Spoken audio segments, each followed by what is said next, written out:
And yeah, here we go. Okay. So this is understanding financial aid. Um, we'll first get started on talking about different types of financial aid. So, I'll just introduce you what FAFSA stands for. So what is FAFSA and where do I find it? FAFSA stands for Free Application for Federal Student Aid. And the application itself is found on studentaid.ed.gov. But if you just enter FAFSA.gov, you'll be taken to the FAFSA website. Why is the FAFSA important? So it's your application for federal grants and loans that help you pay for college. Grants are free money. It's financial aid that doesn't have to be repaid, and it's typically based on your family's income. So pretty much the less money that your family has, the more grants they give you. And if you come from a high earning family, you typically don't get as many grants. There's a few different types of grants. There's the Pell Grant, and it's only given to students working on their first bachelor's degree. So you can only get the Pell Grant for up to 6 academic school years or 12 semesters. After that, you are no longer eligible. The maximum that you can receive for the Pell Grant is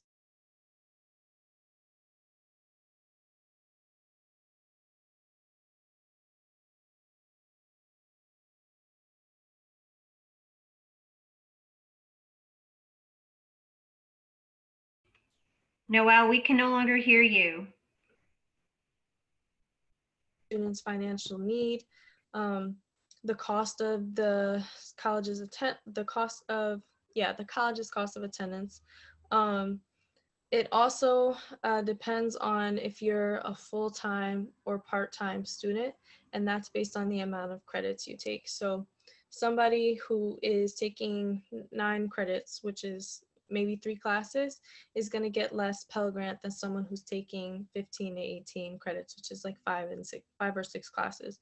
So that's also a factor in how much grant money you get, and the length of the academic year. So when I was in college, I graduated a semester early, so my Pell Grant was pretty high. I was awarded like over 5,000 for that school year, but because I finished before the entire school year finished, I didn't get to walk away with that extra $2,500 or anything like that.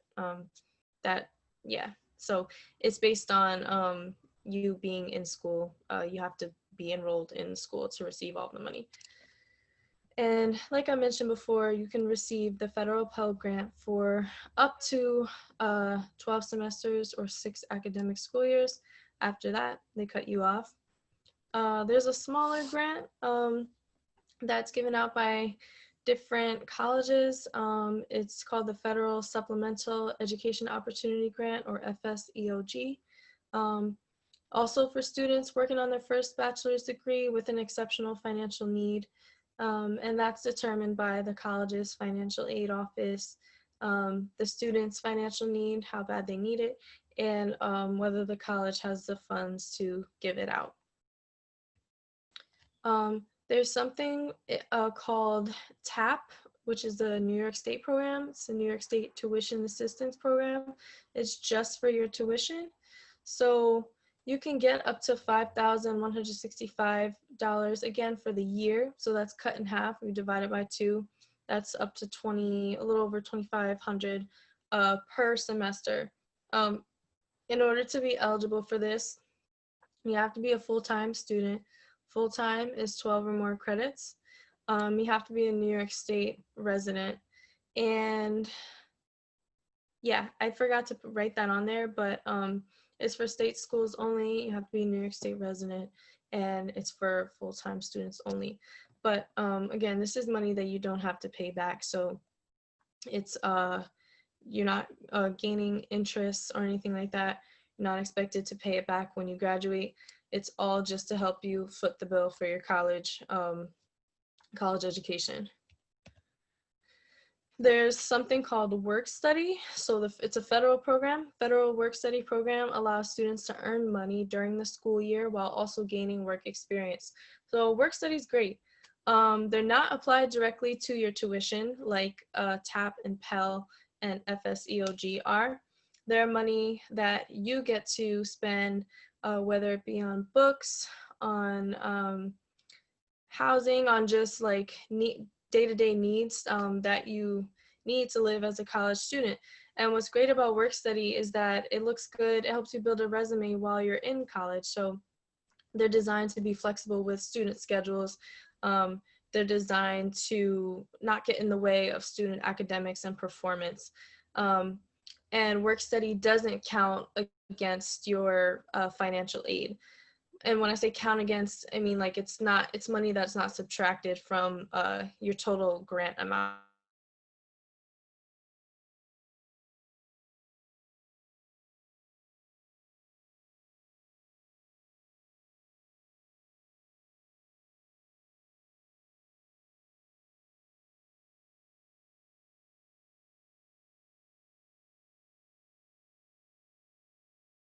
And work study is great because your supervisors, they treat you like a student. They know that you have to put school first, and they know that you're in work study to make some money and to get some experience. So not everyone's eligible for it. If you are eligible for it, it's a really great opportunity. I did work study and I loved it. It was awesome. So now let me just stop here and take a peek back on Zoom, see if anybody has any questions so far. Feel free to unmute your mic if I'm going too fast or anything like that. But if we're all good, I'll keep going and we'll talk about loans. All right, great. I'm gonna keep going. Oops. Sorry about that. All right. So loans. Loans are money that you have to borrow and pay back with interest. So that means that you're paying back more than you borrowed. And that all depends on the interest rate of the loan.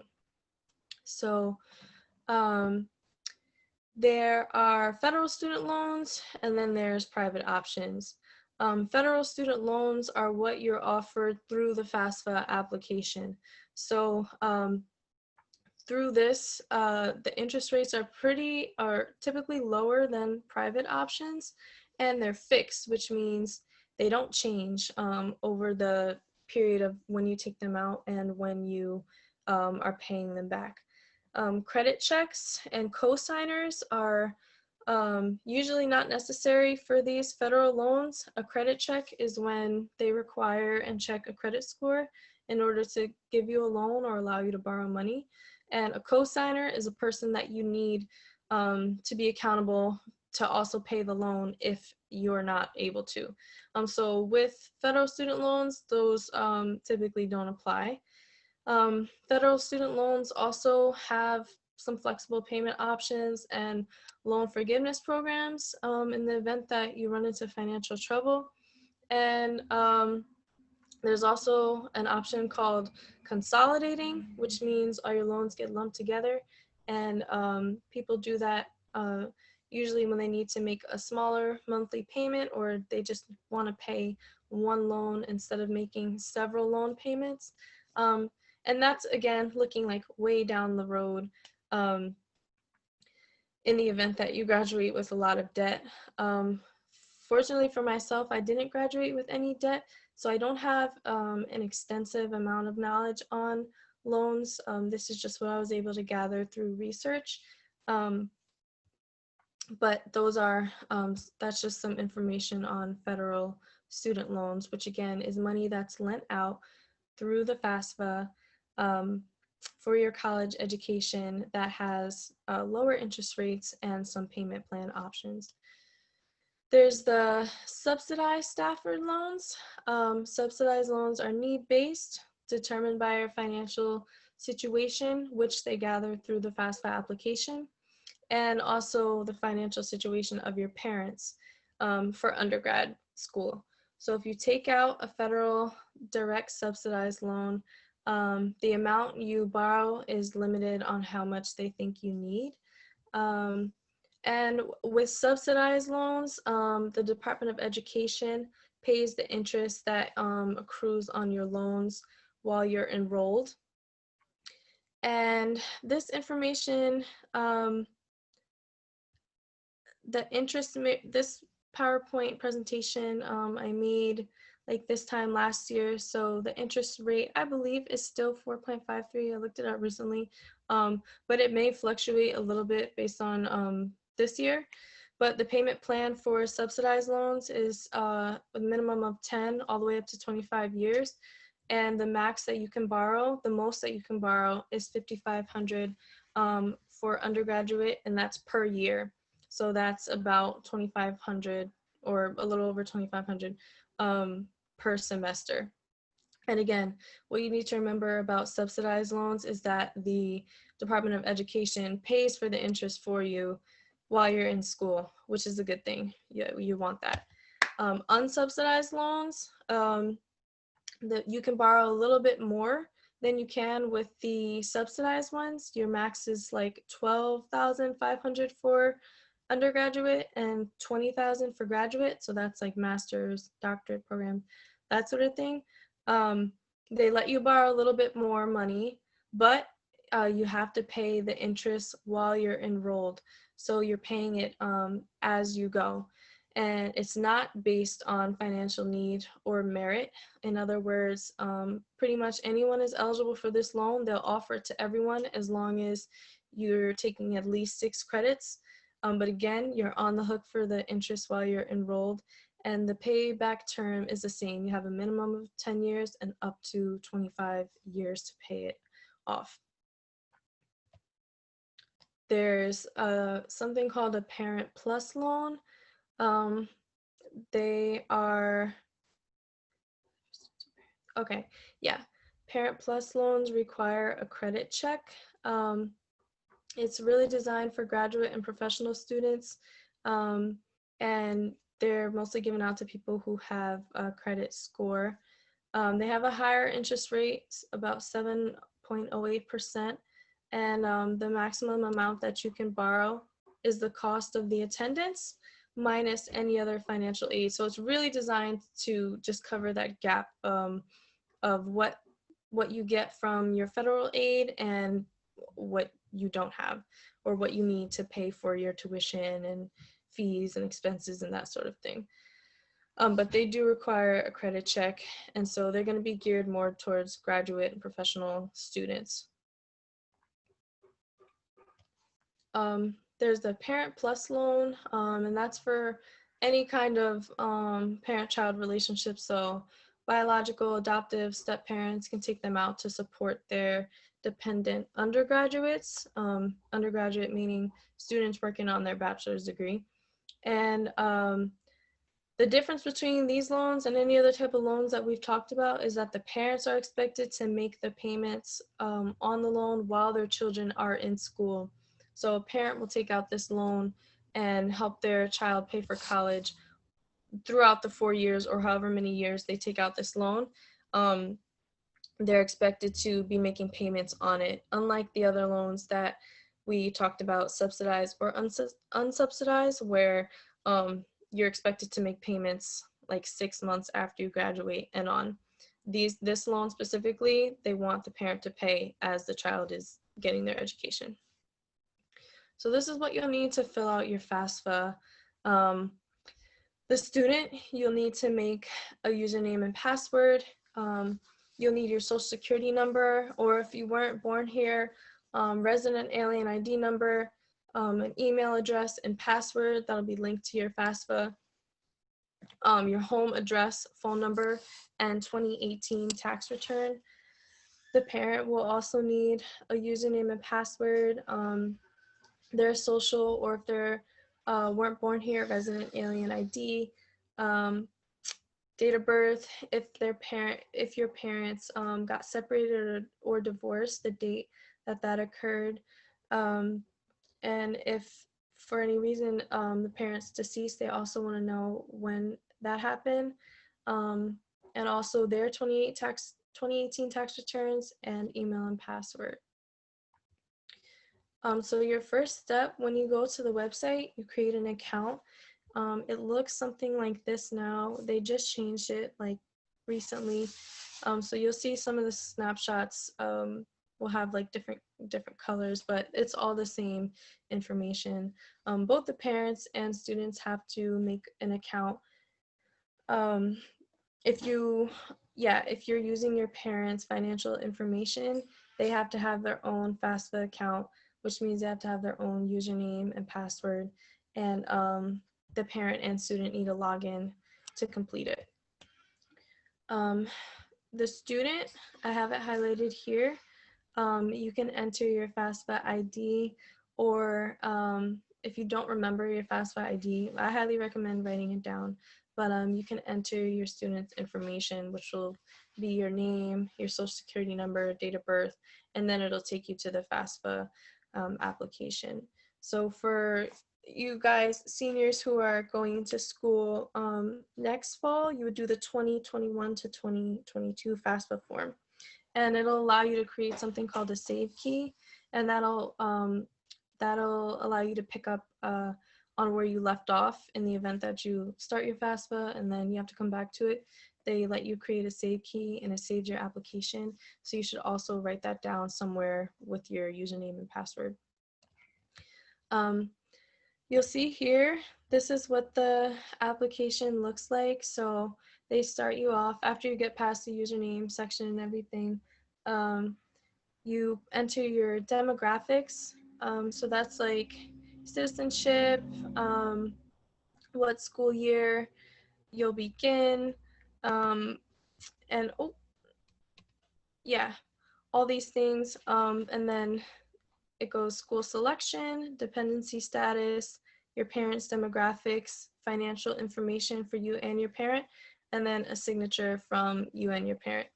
So once you complete the FAFSA, and it has you log in, it'll like pre-populate all this information for you, and it makes it go a lot faster the next time. Um, but you should know that you have to enter everything exactly as it appears on your legal documents or your social security card. So no nicknames or anything like that will be accepted on the FAFSA. Everything has to be according to your legal documents because it asks you for that information on there. Next, and I don't have a snapshot, but after the demographic section, you go to your school selection. And this is where you select every school that you want to send your FAFSA information to. And you want to include every school that you're considering, even if you haven't applied to it yet or haven't been accepted yet.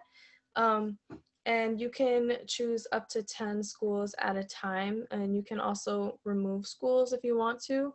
If you want to apply to more than 10 schools, you have to do a second FAFSA. Um, so that's just something to know. If you want to apply to more than 10 schools, you have to do this more than once.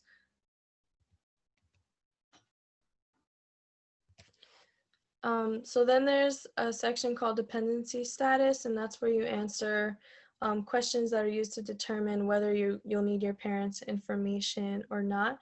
And 9 out of 10 times you do. They According to the website, these guidelines are set by Congress, and they're different from those that are used by the IRS. So like sometimes, like I included here, even if you live on your own, support yourself, and file taxes on your own, you may still be considered a dependent student for federal student aid purposes. And that's just the guidelines that they use. So they have a set of questions that they ask you, and then after you check yes or no for them, they tell you whether or not you're considered a dependent or an independent student. And then they ask first for your parent demographic section. So these are questions that your parent will have to answer, and they just provide basic demographic information. And just a reminder, like it doesn't matter if you don't live with your parents, you still have to report information about them if you are determined to be a dependent student based on the last section, which can make this process tricky. And there are ways around it. If you, for some reason, can't provide your parents information, they do let you fill out the rest of the application, but then you kind of have to contact the FAFSA people. Well, they'll tell you at the end of the application, like more information is necessary, and then they tell you the steps that you have to go through to fully complete your application, um, which some students do run into, and that makes it super difficult. Um, but they do let you complete the application initially, and then they try to help you gather the information that you need so that schools can calculate your financial aid packages and things like that.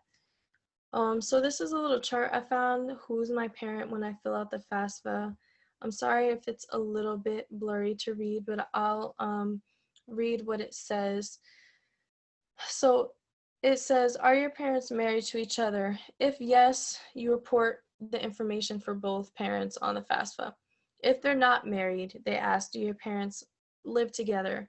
If so, you report information for both the parents on FAFSA, even if they were never married, are divorced, or separated. But if your parents don't live together, they want to know, do you live with one parent more than the other over the past 12 months? If yes, that's the parent that you would use the financial information on. It says report information on the FAFSA for the parent you live with more. So if you live with your mom 10 months out of the year, but you visit your dad in the summer and you stay with him for 2 months out of the year, you would report your mom's information.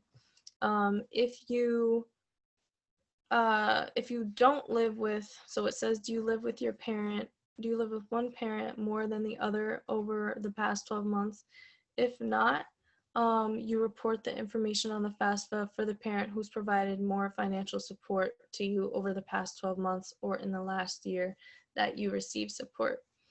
And if that parent that you're reporting has remarried, you have to also report your step parents' information too. And if not, you don't need to report any additional parent information. So really, they just want to know what parent is providing for you the most. If one of the two, that's the one that you would include on your FAFSA.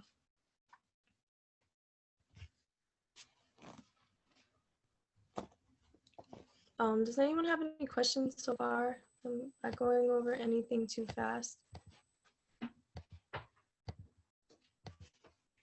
No, we're all good? Okay.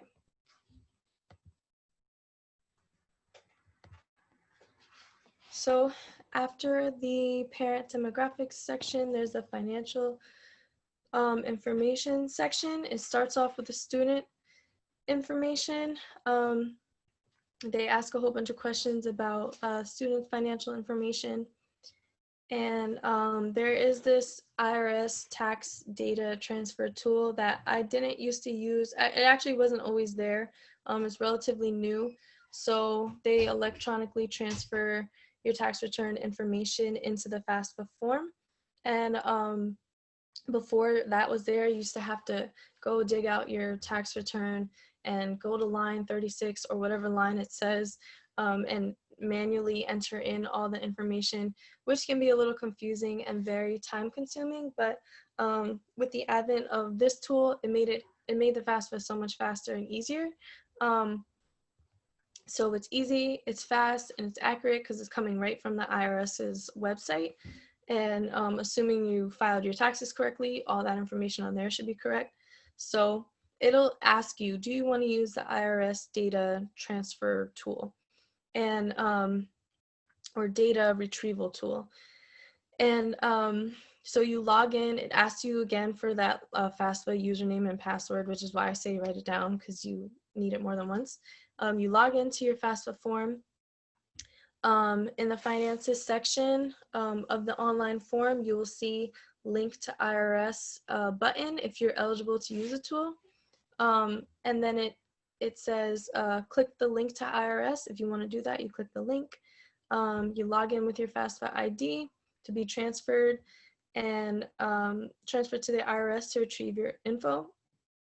And then once you're at the IRS site, You enter your information exactly as it appears on your federal income tax return and click the submit button, and then you check the transfer my tax information into the FAFSA form box and click the transfer now button. And from what I can recall, when you're in this part, a lot of the numbers are already populated.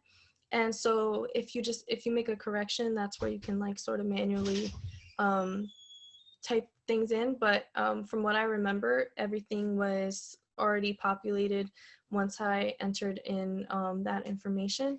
And then step 6 here says you'll know that your federal tax return information has been successfully transferred because it will say transfer from the IRS. And you'll see that on your FAFSA form, and then you submit.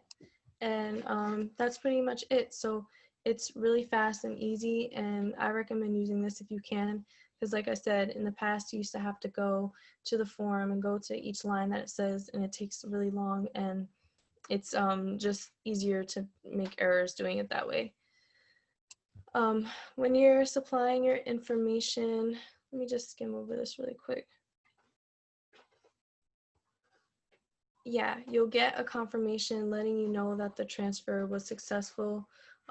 You'll also know which items have been transferred from the IRS because you'll see transfer from the IRS in the data fields of the FAFSA thing. And you just want to look over it and make sure that there's no blank fields. Sometimes the tool doesn't work. Like there was a time when I was doing my FAFSA and the website was down, the data transfer tool website was down, and so I did have to do it the manual way. But it that only happened to me once, so it's just likely that they were like having an issue or doing some maintenance on the site or something like that. But usually this works and it saves you a lot of time. And then once you enter all your financial information, you sign and submit. And for this part, you have to type in your name and then type in your username and password. So having that handy and written down makes it easier, makes it a lot faster and quicker. Because when you have to go through the password reset process, it takes forever. I've gotten like locked out of my account a few times, and it's just really annoying. So that's why I put down on here, write your passwords down the first time, because it's a really long process of resetting it, and you have to answer your challenge questions and then go to your backup email or a phone number so that they can give you a confirmation. And it's just this whole long thing. So write it down because you need that like 3 times throughout the FAFSA process, and you need it for the signature part as well. So the student needs to do the electronic signature, and so does the parent. And without the parent signature, the application is not complete. But when you sign and submit it, you get a confirmation page, and it looks like this. And you'll also get a confirmation number. They email this to you too, but it's good to write it down just to be sure that everything went through. And they give you the option to print this page. And it says here, an abbreviated version of your confirmation page has been sent to you at your email address, so you can check your email to make sure that everything went through. At the end of your application, they give you what's called an EFC, or expected family contribution. And it's basically just an estimate of how much aid you might get and how much loan you may be eligible for, and also how much information they think that how much aid they think that your family should be able to contribute. So a few days after you get your email confirmation, they email you a student aid report, and that's what the colleges will look at. All the ones that you put on your list, that's what they look at. And you can also sign back into your FAFSA just to see what your financial aid estimate looks like. But if you go down here, like this example, it says Pell Grant estimate $6,095, direct Stafford loan estimate $9,500. And then they do include here, you may be eligible to receive other federal, state, or institutional grants, scholarships, and or work study. So they just give you like a glimpse of what you may be able to get, but it doesn't specify how much for each school or anything like that. It's just an estimate. So I just want to make a note that the TAP program, tuition assistance program that we talked about earlier in the grant section, is not part of the FAFSA. It's a separate application, and it's on the website www.hesc.ny.gov. And the Excelsior Scholarship covers is for SUNY and CUNY schools only, so that's only New York State schools, and they only go towards the tuition, and they cover only whatever your Pell Grants and your TAP grants won't cover. I did a little bit of research, and the Excelsior Scholarship, because of the pandemic, says that they received significant cuts. So that application is a little bit different this year because of the pandemic. But that is its separate application, separate from the FAFSA. So that's something to look at if you're considering going to a school in New York State, whether it's SUNY or CUNY, 4-year or 2-year. It's a really helpful scholarship that will pay for your tuition, whatever your TAP or Pell doesn't cover. And I expect that maybe by next year, things will be a little bit more normal, and maybe it'll be back to what it was. But the website did say that they got significant cuts. So it's just something to consider. I would still look into it though, again, if you're considering a New York State school. They both have different requirements, TAP and Excelsior, and these are the links to their requirements here. Pretty much for both of them, you have to be a New York State resident.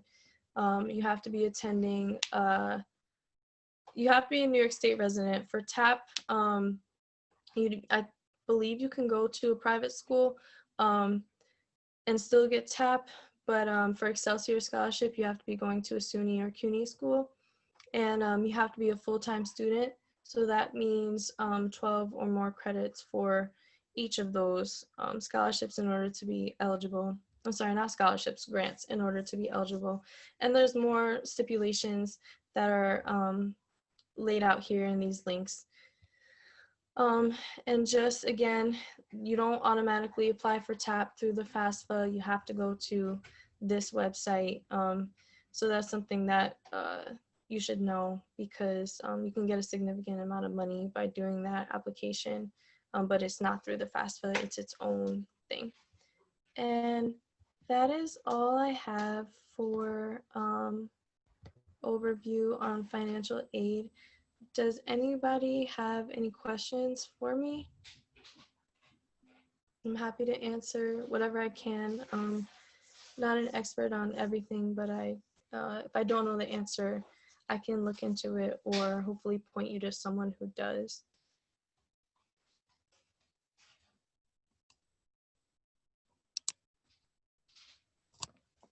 No? Okay. Well, thank you all so much for tuning in. I hope this was somewhat helpful, that it gave you a little idea on what the FAFSA entails. Amy, you're welcome. Thank you so much for tuning in again. And I can actually, if you want to drop your email in the chat, I can email this to you, and I'll include my email too if you have any questions. If you want me to send this to you, just put your email in the chat and I'll forward it to you. Let's see. All right.